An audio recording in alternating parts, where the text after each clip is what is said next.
A major medical study raises important questions about how much iron we eat and heart disease. As schools open across the country, serious concern about a silent threat to the health of our children. And Eye on America.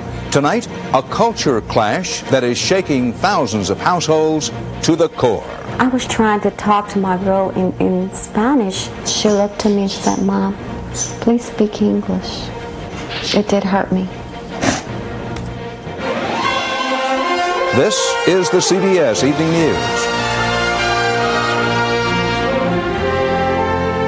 Good evening, Dan Rather reporting.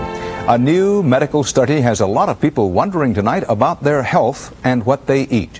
This study links high levels of iron to heart attacks. CBS News health correspondent Edie Magnus has been talking to the experts about what this study means and what you should do about it. It's the first hard evidence in humans that iron in the body at levels currently regarded as normal may in fact increase a person's risk of heart disease, may even be a bigger risk than high blood pressure or high cholesterol. If this finding is correct, it'll help us understand more fully those factors which go into leading people to have heart attacks. The study of middle-aged men in Finland found a striking correlation. The higher the level of iron in their bodies, the greater their chance of having a heart attack. The new research adds to a mounting body of evidence that iron promotes the formation of plaque, which can harden arteries and block the flow of blood to the heart.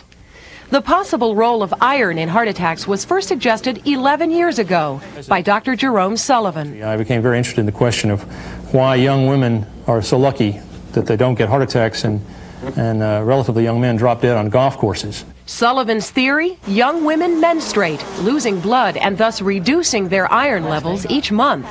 Now scientists will have to prove whether lowering iron levels in the general population can actually cut the cardiac risk. If we can show that iron depletion does decrease heart disease to the levels seen in menstruating women, obviously lives will be saved. Experts say there's no evidence yet to suggest Americans should avoid eating foods that are rich in iron, but caution against taking iron supplements unless a person is diagnosed as being iron deficient. The American Heart Association says this preliminary study is not proof positive of an iron danger. We are far away from having enough information to cause us to add iron as a risk factor for the development of coronary heart disease. Nevertheless, the U.S. government is very interested in this study and is conducting several of its own to try to find out just how big a threat iron is in the development of heart disease. Dan?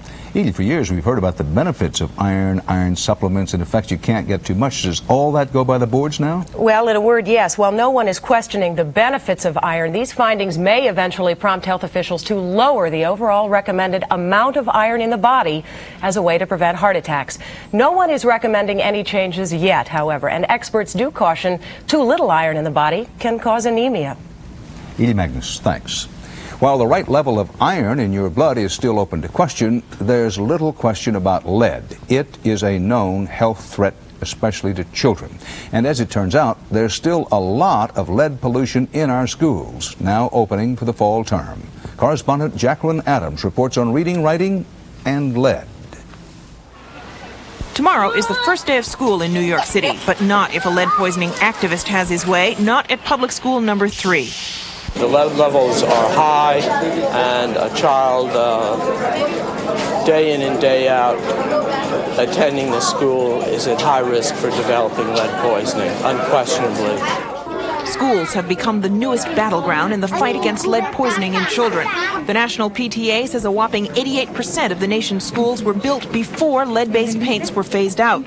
So crumbling paint and the dust it kicks up in old or renovated schools like PS3 can threaten little children. I'll keep them out if they don't have a plan to make it safe. But many are taking the word of the principal. Lead levels in the school are safe. All of New York City and the world is beginning to think that we're a toxic waste dump, and we're not. All New York City youngsters under age 6 must be tested for lead poisoning every year. And the good news, both here and nationwide, is that lead levels today are much lower than they were in the 70s. Yet experts believe at least 3 million children remain at risk, 1 out of 6 nationwide, 1 out of 3 in the inner cities. We can have the best books and teachers in the world, but if the children themselves are unable to learn because they have this physical hazard in their environment, that's a big problem. This week, Congress holds hearings on a bill to force school districts to test for lead. We must have at least this inspection. Otherwise, schools, when they don't have the funds to spend, are going to just be happy not to know there's a problem. Doctors urge parents to have their children tested for lead regularly. There are no red flags, they warn. No way to know if your child has been damaged until it's too late. Jacqueline Adams, CBS News, New York. In the wake of Hurricane Andrew, the schools in Florida have more than lead pollution to worry about. Scott Pelley in Homestead, Florida, has our report. If you guys want to get some food, there's some over here. Don't take more than you can carry. Keep moving, take a few cans and go. While most of the nation's children were in school today, the children of South Florida were in line, waiting hours under the 90-degree sun for food, water, and ice. One per family, please. School was supposed to start last week, but in Dade County, the fourth largest school district in the nation, hundreds of classrooms are wrecked. So the kids wait and wish for a break. School. Why? It's better than not being in the streets. The schools have become one of the military's top priorities. General Russell Furman is in charge of Army and Navy units working to repair 100 school buildings. Ceilings were down, debris all over the schoolyards, water all over the place, roofs damaged. It was incredibly moldy, mildewy, incredibly wet. When we first got here, there was at least 2 inches of water on the deck. Today, the repairs were moving quickly, but even when the schools open, life will still not be normal for thousands of kids who don't have even the bare necessities at home. Blanca Luna still cooks over an open fire. There is no electricity or water here. Did you say Florida City? Today, her family was reached by an Army patrol that combs neighborhoods to tell people how to get more help. These people are at their wits' end. You know, they've lost everything and they're kind of in a state of numbness. Today, combat engineers attack the debris, and the smoke from that battle now rises high over South Florida. On Monday, the troops will claim a victory. The schools will open again. Another important step in a long campaign. Scott Pelley, CBS News, Homestead, Florida. President Bush made it official today. He is asking Congress for $7.5 billion in hurricane and typhoon relief for Florida, Louisiana, and Guam. The governor of Florida, Democrat Lawton Chiles, says that's not nearly enough. Governor Chiles says Florida alone needs up to $9 billion in help from its fellow Americans. Still ahead on tonight's CBS Evening News. Why Governor Bill Clinton is asking anew about President Bush, Iran, the truth, and the law. And will the real Harry Truman please stand up?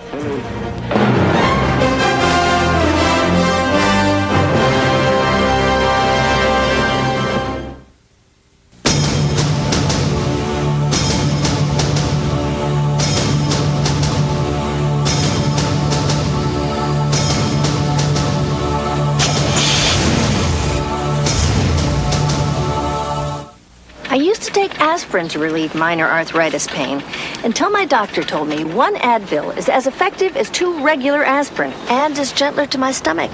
For my pain, I prefer Advil. Advil, advanced medicine for pain. Now at Red Lobster. Well, we've got a new special tonight. It's got everything. Petite lobster and 2 kinds of shrimp for just $10.99. Start with petite lobster tails, sweet and delicious. Add our savory scampi. Then our famous grilled shrimp to top off a terrific dinner. It's new. It's petite lobster and shrimp 2 different ways for a limited time, just $10.99. It's delicious. And it's only at Red Lobster. 8 weeks to go now till the presidential election. Governor Bill Clinton has begun personally hitting back against Bush-Quayle personal attacks on the trust issue. Correspondent Eric Ingberg has the latest example. Bill Clinton, hit this week with embarrassing new questions about avoiding the military draft, tried to play journalism professor. The press had missed the big story, he asserted. New evidence that George Bush lied about the Iran-Contra scandal. Which, if true, would call into question not only the president's veracity, but his support for illegal conduct which you all don't even ask him about. It's amazing. Long simmering questions about whether Mr. Bush told the truth about Iran-Contra have faded in recent years, but the Democrats hope to fan them into an election year bonfire. They are relying on new facts spun out of the Iran-Contra prosecutors' investigation that led to the indictment of Reagan Defense Secretary Caspar Weinberger. In 1987, then Vice President Bush told the Washington Post he didn't know the Secretaries of State and Defense both strongly opposed the sale of arms to Iran. Bush saying, "We were not in the loop." That ignorance, Bush said, explained his own support for the arms deal. State Department notes uncovered by the prosecutors show that Weinberger called Secretary Shultz the day after the Bush interview. "Cap called me," Shultz recorded, said, "That's terrible. He was on the other side. Why did he say that?" Contrary to Clinton's assertion, reporters did question the president on the memo. That I've told very openly everything I have to say about it. I don't know about that memo. And I find nothing, I see no reason to contradict myself at all. I think what I've done is give the facts as I've seen them. David Broder, the respected Washington Post reporter who conducted that Bush interview in 1987, clearly remembers asking Mr. Bush on 3 separate occasions whether he was aware of the strong objections from Shultz and Weinberger, and 3 separate times Mr. Bush said he was not. Dan? Eric, why is this coming up now, and what, if anything, is to be gained from it? Well, the Clinton campaign clearly sees this issue of the Iran-Contra statements of then Vice President Bush as being a way to turn the trustworthiness issue into a two-edged sword. The Clinton campaign has been hit in recent days by allegations that Mr. Clinton has not been straightforward in what he has said about his dealings with the draft, and he is attempting to show that Mr. Bush has questions that he must answer about his dealings in Iran-Contra. Eric Ingberg live in Washington, thanks. Echoes from the past figure into the present campaign in another way. Both President Bush and Governor Clinton now are trying to ride the coattails of popular past presidents. Correspondent Mark Phillips reports on how this campaign strategy is supposed to work. The casual voter might be forgiven for being a little confused this week. It's not as if the candidates couldn't find enough of substance to argue about. A domestic economy that just won't fix itself, American warplanes again flying over hostile territory. But what are the candidates arguing about? A half-forgotten president from a half-forgotten time. Harry Truman never flinched. Harry Truman had a sign on his desk. They're arguing about Harry Truman incessantly. I will do what Harry Truman did. I am going to do what Harry Truman did. And what would Harry Truman do today about his reborn popularity? Ask the man who wrote the book. Never try to be anything but Harry Truman, and anyone who tries to imitate him is therefore missing the point. The point for George Bush seems to be that Harry Truman won in 1948, against all odds and despite the fact that George Bush voted against him. He won by campaigning against, as we all know by now, a do-nothing Congress. This Republican Congress has already stuck a pitchfork in the farmer's back. And that's about where the Bush-Truman comparison ends. The Greenwich, Yale, patrician Eastern George Bush is simply in no way the Missouri machine politics, self-educated Harry Truman. The personalities were different, the politics were different, the times were different. And no matter how long Bill Clinton stands in the rain in Truman's hometown, the comparison doesn't work very well for him either. In fact, earlier in the campaign, he preferred the Kennedy image, even digging out an old snapshot of a meeting he'd once had with JFK. New figure, new generation, emerging people in politics. That's all there. Clinton-Kennedy, is it there? No, I don't see any parallels there. There's one, but not for a family show. Just for the record, this reaching back for the aura of presidents' past business is nothing new. We look to the future. In the same way as in other days and in other years, Franklin Roosevelt and Woodrow Wilson looked to the future. If today's candidates are going to look to the future by claiming the legacy of the past, they're being offered some advice. If they emulate Truman by speaking the truth, then I think it's wonderful that they're taking inspiration from Harry Truman. If they go out and try to say, look at me, I'm Harry Truman, well, that's absurd. Politics of the absurd. It may not come as much of a shock to an increasingly cynical electorate. Here are two candidates reaching for stature out of the past, perhaps because they feel the lack of it in the present. Mark Phillips, CBS News, Washington. Stay with us now for more CBS News, including Eye on America. Keeping up with peers brings fear to the nation's Hispanics.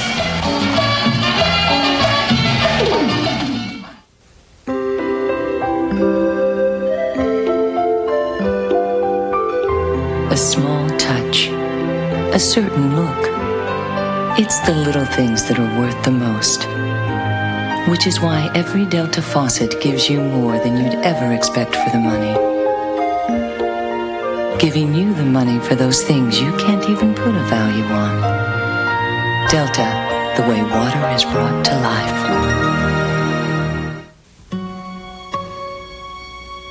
The new baby was up all night. Now you gotta make the morning right. Folgers always comes through. It's decaffeinated too. The best part of waking up is Folgers in your cup. Mountain-grown Folgers decaffeinated. It gives you something the other leading brand doesn't. Richer aroma to wake you up. Now you're off to a great start, 'cause Folgers warmed your heart. What a wonderful way to let the sunshine on your day. The best part of waking up is Folgers in your cup. Taste it, Grandpa. He never would have tried this with his old adhesive.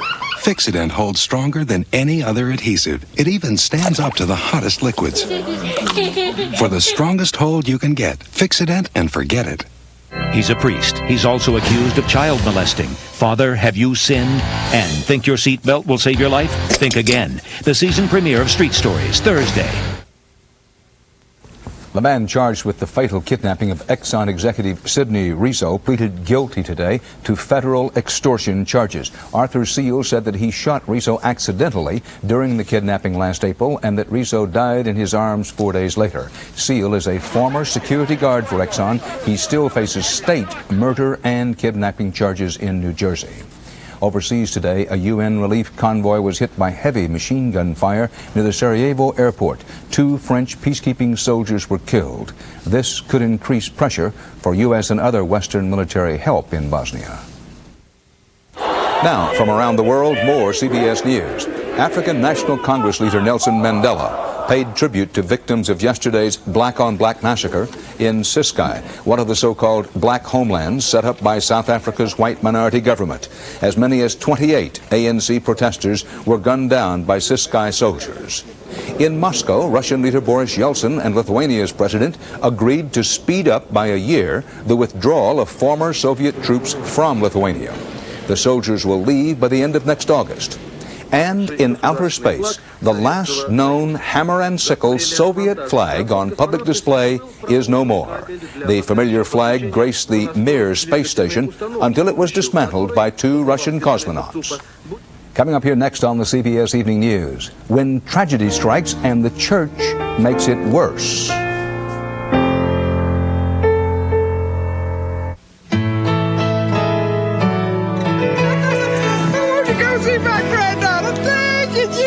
Think about your daydreams, what you would do if you won $1 million out of the blue. Miracles can happen for you. Publishers Clearinghouse, the house where dreams come true. America loves a little extra space. So your Chrysler, Plymouth, and Dodge dealers announce the wide-open Spacious Sale. A sale on America's lowest price 6-passenger cars. Spacious Acclaim from Chrysler Plymouth. Spacious Spirit from Dodge. More room than Honda Accord with automatic. Plus now at no charge, all these features. Even air. Yes, at no charge. Get $1,000 cash back. Save up to $2,600. Their lowest prices ever, under $11,200. Now at your Chrysler, Plymouth, and Dodge dealers. Day after day, you make those glasses of thick Metamucil disappear. Why not make them all disappear with Fibercon? Doctor-recommended Fibercon gives you the same fiber regularity in tablets. Easy-to-swallow tablets. Get doctor-recommended Fibercon. Everybody needs some $12 for every mile over the limit. That's $300. You can add fast, too. Next. To send someone money fast, call 1-800-CALL-CASH or come to any Western Union location. Western Union, the fastest way to send money. They're off to college, and within days, they run out of cash. We've got some tips to teach students to be smart with their money tomorrow on CBS This Morning. The AIDS epidemic, and it is an epidemic, has changed and challenged our lives in many ways. Doctors have struggled to minister to the medical needs of AIDS patients. Clergy, the best of the clergy, struggling to meet their spiritual needs. They do not always meet those needs. For one Baptist minister, the change and the challenge have been personal and tragic. James Hattori tells the story. Scott Allen was once a devout Baptist, a third-generation minister, but that all changed when his church turned a cold, harsh shoulder after learning his family was afflicted with AIDS. His wife Lydia tested HIV positive in 1985. She'd been infected by transfusion while giving birth. Their two sons were also infected. One died an infant, the other remains healthy. From then on, Allen says his family was treated in a less than Christian way. There's something happens when our youngest child died and the churches did not respond. When Lydia died and the churches did not respond, it's late, it's too late. First, the pastor at Allen's church in Colorado Springs asked him to leave, even though he is not HIV positive. Then he moved to Texas, where he says 5 churches turned him away. Another minister asked some of the people in his congregation, and they said that they would leave if we came to this church. Scott Allen has encountered a number of people who have said they were Christians, who didn't act much like Jesus. Religious leaders who counsel HIV and AIDS patients say Allen's experience is not unique. While many churches do reach out and provide services, many more stand silent, condoning ignorance and discrimination. There are always going to be those who are led by fear and not led by love. And those who are led by fear can do horrible things in the name of religion. The way AIDS is being used politically and the way people are being used is wrong. Today, Allen does HIV patient research. Having lived through the pain of discrimination, he may no longer be a minister, but he feels he may be a better Christian. James Hattori, CBS News, Dallas.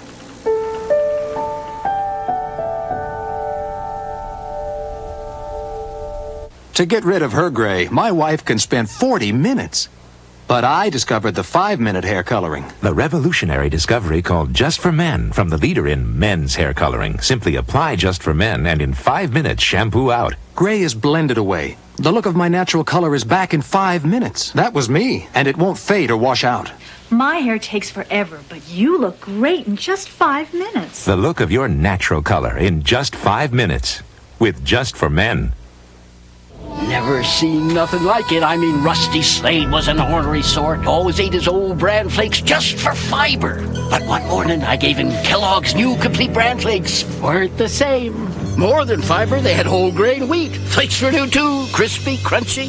Why, that Kellogg's complete bran flakes even had a better nutty taste. It was all so good, made Rusty smile. Almost. New Kellogg's complete bran flakes. Fiber and then some. 2 a.m., 36 Pine Street. Apartment 4C has a backache and can't sleep. 3C overdid her afternoon workout and is paying the price. 2C had an aching back, but fortunately, she also has Tylenol PM, with extra-strength Tylenol pain reliever, plus a gentle ingredient to help her sleep. And a good night's sleep was all she needed to make her day a whole lot brighter. Tylenol PM, so you can rest easy. Why do you get great service from a MetLife rep? He's got terrific follow-through, answering tough questions. He's fast when it comes to paying claims. He's got lots of drive and power. And he makes neat saves when the going gets rough. It all adds up to Advantage, MetLife. Get Met. It pays. With the start of school, children are feeling the same old doubts. Will they like their classes? Will they like their new teachers? But many have a more painful worry. Taunting by schoolmates that can tear loving families apart. As Bob McNamara reports in tonight's Eye on America. They are cities inside cities. Places that look like and sound like pieces of Mexico. Señoras y señores, Yarina Estrada. This is Yadira Estrada's quinceañera, a traditional Mexican coming out party held for girls at age 15. For first-generation immigrants like her parents, these old customs are a source of comfort. For many of their children, a source of conflict. They're caught in the middle, and they don't see themselves as part of the culture that their parents represent. And so there becomes a break in the family. Social Service Director Sylvia Garcia sees parents left behind by the changes in their children. 3, 4, 5, 6. Want beans in it? It is a process that often begins with language. You want some guacamole, mija? More and more, a lot of the children are just refusing to speak Spanish because they are ridiculed in school. If you spoke Spanish at school, what would kids say to you? Like I'm weird? Like you're weird? Yeah. I was trying to talk to my girl in Spanish. She looked to me and said, "Mom, please speak English." It did hurt me. Magnolia Park is the oldest Mexican neighborhood in Houston. Here, among abandoned factories and the bustle of food banks, new immigrants and longtime residents struggle to get started. In neighborhoods like this, while hopes are high, incomes are low. And kids who grow up here are often not only economically trapped, they're caught between two cultures. It begins when kids compare themselves to each other, and young Mexican immigrants are made to feel they are somehow less than those born here. Do you think they have it easier than you do? Yeah, Why? because in school when they ask them where are you from, they could just say from here, and I can't. It is a message they get from the schools, from the culture around them, from everybody. There's even conflict between children from Mexico and children whose parents came here from Mexico. They start calling me names, What do they call you? and they call me wetback and all that stuff. It's just like they're here, so they should speak English. I feel bad that the other people don't understand me. They're rude to other people. How does it make you feel? That I shouldn't belong here, I should belong in Mexico. Makes me feel kind of sad, because I like Mexico a whole lot more than Houston. I think it's a time bomb. You really don't pay attention to that, because what are the possibilities for these individuals growing up like that? A counselor for Hispanic families, Carrillo says cultural confusion leads to social problems, violence, anger, and economic frustration. And the problem that we see looming ahead if we don't reach Hispanics now is tremendous. You told me in Spanish, try to tell me in English. At Avance, an agency helping Hispanic families, parents take English lessons. Texas near Oklahoma. As much to understand their new land as their own children. Washington, D.C. is near Baltimore. It is a hard but familiar lesson in this land of immigrants, that in coming here to help your children, you sometimes lose them.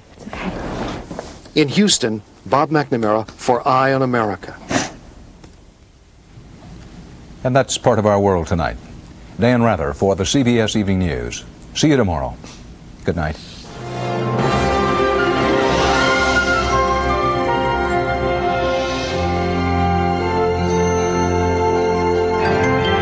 Experience CBS News. Would you use a charge card to pay for a taxi, a movie, or groceries? Lots of people do, which could mean trouble later on. Find out why. A Money Crunch report on the CBS Evening News tomorrow. This is CBS. You wouldn't dream a store that has the lowest prices could have such high-quality furniture. Preferred Seating does, and proves it by guaranteeing its furniture for as long as you own it. Preferred Seating, the lowest prices and best guarantee. That's value. New York, it's coming. A celebration you just can't miss. General Nutrition Center's new Herald Square grand opening celebration. Opening